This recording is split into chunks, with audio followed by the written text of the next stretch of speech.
مام خسرۆ خاوەنی تورشیاتی زەیتونەیە لە شاری هەولێر. ماوەی 45 ساڵە سەرقاڵی ئەو کارەیە.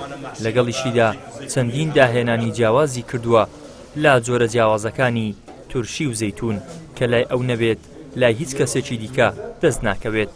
چشتی نوێ دەینە بەرهەممان کە مەسەڵەن کەوسار بابرێم یەک دوو زۆری تورشی مەسەڵی نایتمانە بەرهەم تورشی بە سرکەی جێلاسیە ئەوانەیە یعنی فەرقیە سرکەی هەنارمانەیە تورشی بە قەیسیمانەیە تورشی مدەبەسمان هەیە ئیشاڵەوە لە دوینە تورشی بە سرکەی جێلاسیش ئامادە بکەین. ئەوانە تابەتمەندیان ئەوە بە خۆمان داوامان کرد ئەوە ئیشی دەستکردە لە وڵاتی تورکیامان داوا کردەوە لە مێژە خەریکین ئەوە ڕۆژ ڕەمەزانی گەیشتێ دەستمان مەسەلەن زەیتونی ماشی بە پەنیرە زەیتونی ماشی بە لۆرە بیبەری ماشی بە پەنیرە بیبەری ماشی بە لۆرە بیبەری ماشی بە جیز و باویە مێوی ماشیمان هەیە مەسەلەن بە لۆری لێوی ماشیمان هەیە مێوەکە یعنی بە ساکرا بە زەیت و زەیتونی و بە سرکەی هەناری و لەگە جیز و فستقی یعنی زۆر تایبەتە یعنی بەڕاستی.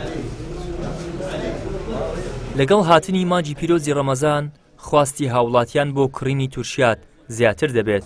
هاوڵاتیان دەڵێن لە ڕەمەزاندا خەڵک زیاتر ئارەزووی خواردنی شیرینی و تورشیات دەکات.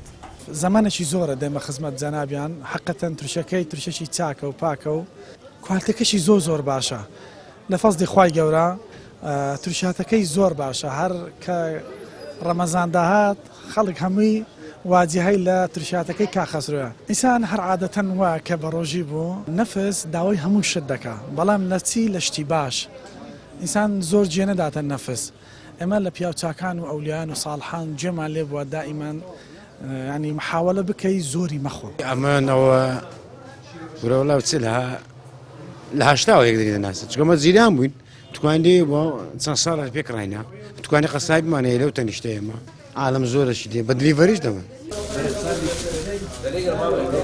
لەگەڵ هاتنی مانجی پیرۆزی ڕەمەزان خەڵکی زیاتر بۆ کاتی بەربانگ و ڕۆژ و شکاندن ڕوو لە شەربەت و شیرینی و تورشیات دەکەن و سفرەی ماڵەکانیان پێدەڕازێننەوە. ئیدریس محەممەد کەناڵی ئاسمانی پەیام هەولێر.